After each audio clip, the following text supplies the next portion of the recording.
get complacent, and then this happens, and damn. Now I can kind of see more of where prepping is good versus a waste of money or a waste of time.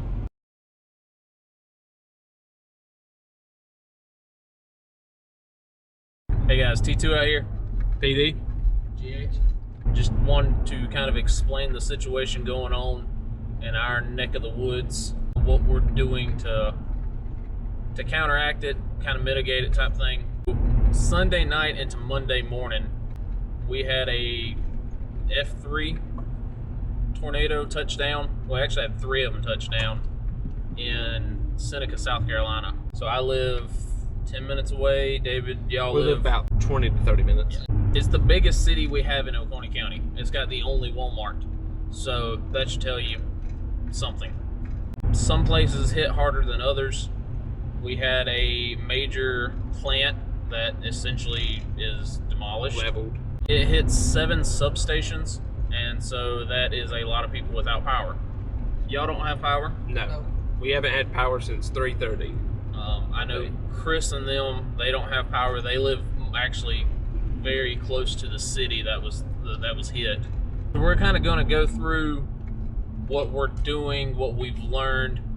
All of this happened on top of Corona, so we're already in the process of learning, and now you get a freaking tornado touchdown and a multi-day power outage. One thing that I've been able to do, because I do have power, is to share my resources. Not speaking for Chris, but I think he would tell this story if he was here.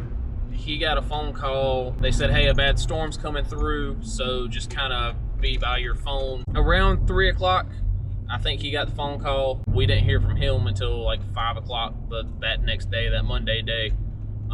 And he was saying like, hey, I haven't been able to eat breakfast, lunch, or dinner. So I think he was still out with his work, cutting trees down and stuff. So I ran a generator to his wife. One thing that I learned from Chris in his situation, he's got a lot of camping gear. He's got a lot of stuff that could essentially be taken as prepping gear, quote unquote, but he didn't know where it was at, and his wife doesn't know where it was at.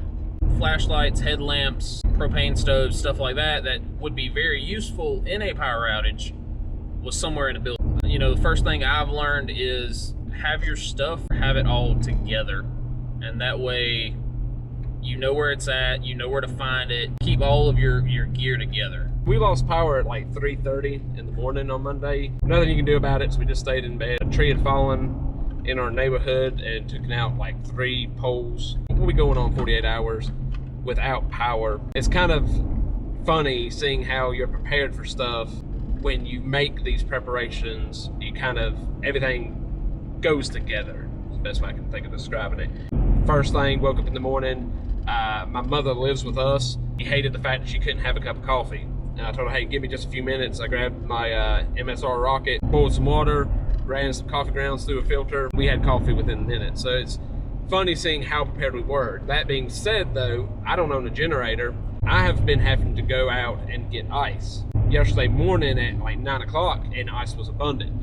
I had to go back out at 5 o'clock, and after the 3rd or 4th store, finally was able to find some ice to put in my freezer. And I see that we need to be more prepared and more gathered on that side. Just recently stocked our freezers. Now we don't have power, we're running the risk of that stuff going bad. Other than that, you know, just sitting in the dark, living like the Amish, looking at each other. I live right next door to David.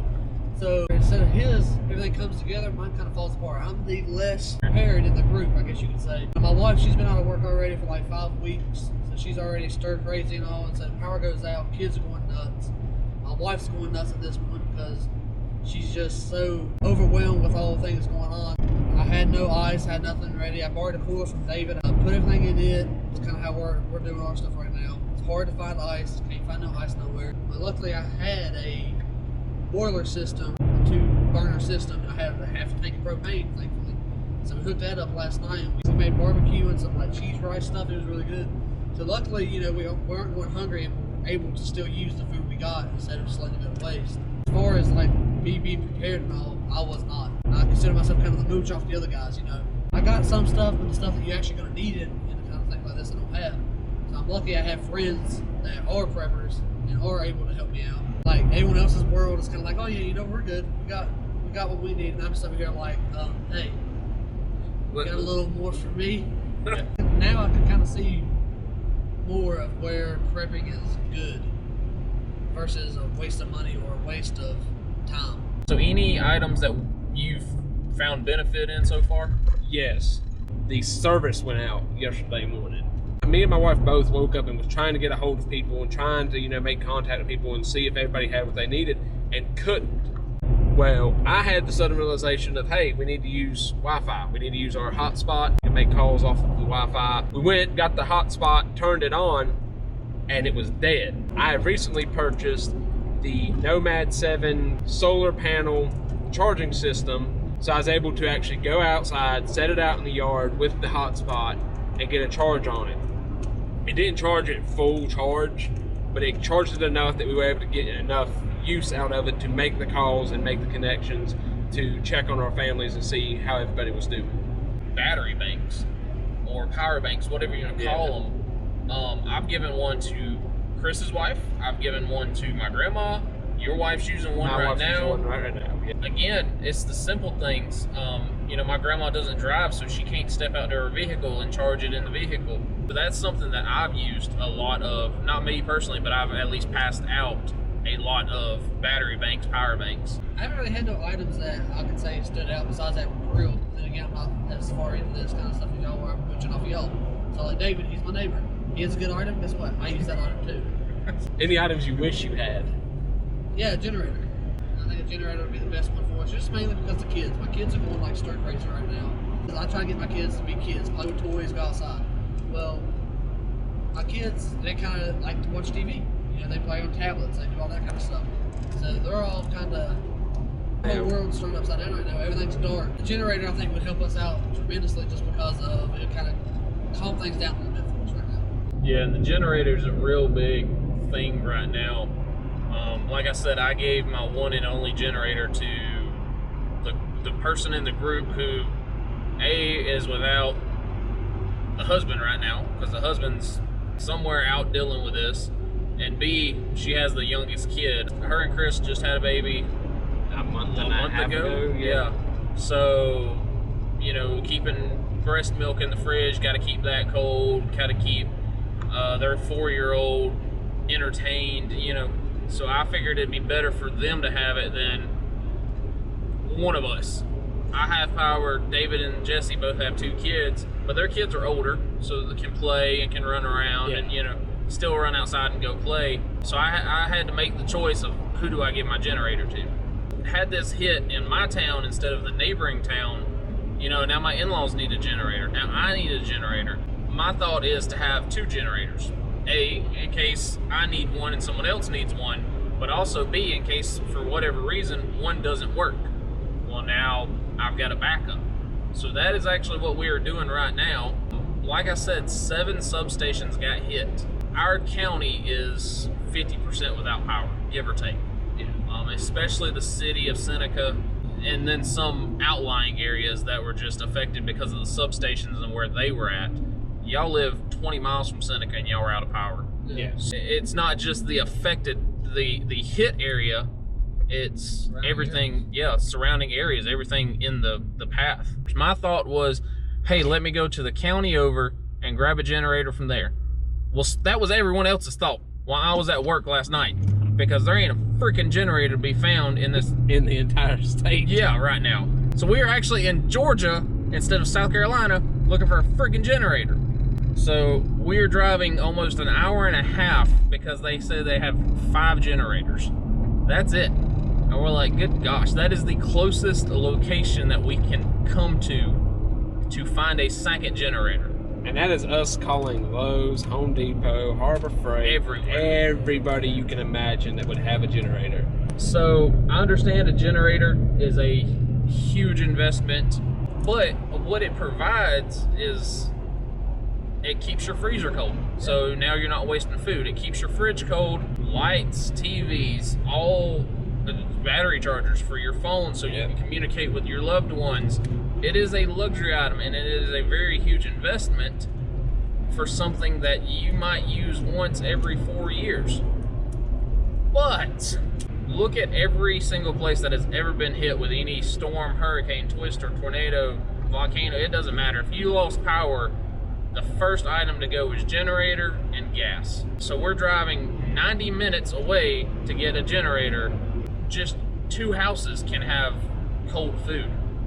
And it might seem like it's a big investment right now, but if you think about it, if you lose power twice and you have a freezer slam packed with food, well, there's the money that you're able to save the cost of that generator. Yeah. So, I mean, it's very much so worth it. One thing I will say is this is the most beautiful day after one of the crappiest days that Oconee County has ever had. Yeah. It's 10 o'clock in the morning and it's 65 degrees. It's supposed to get 70, 75 tonight. So it's not blistering hot, right? It's not the middle of August.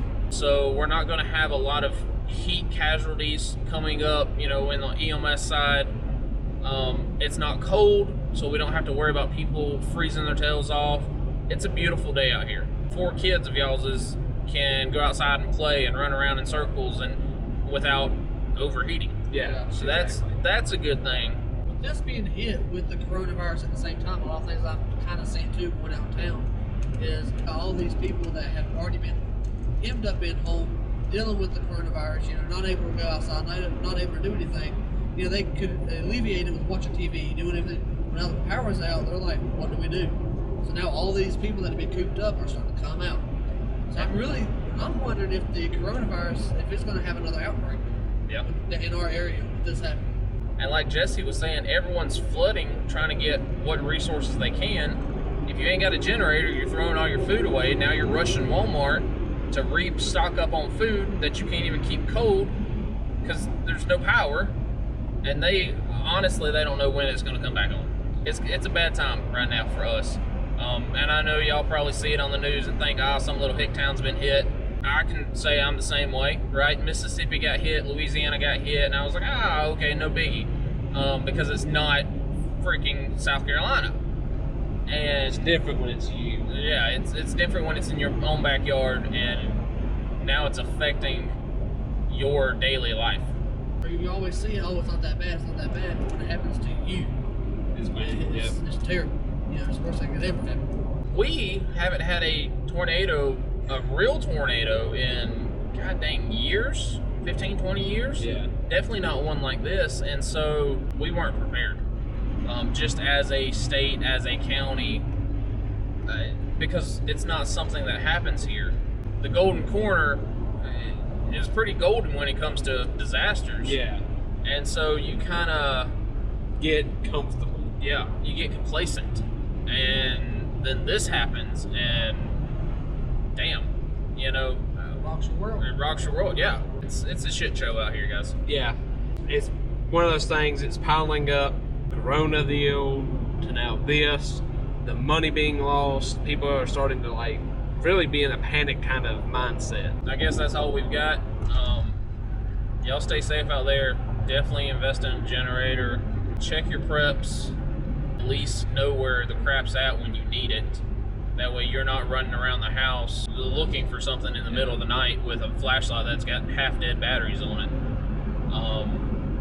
Yeah, y'all just, I guess, pray for us, pray for Seneca. And we'll keep y'all updated, so Y'all be good. we'll see y'all later.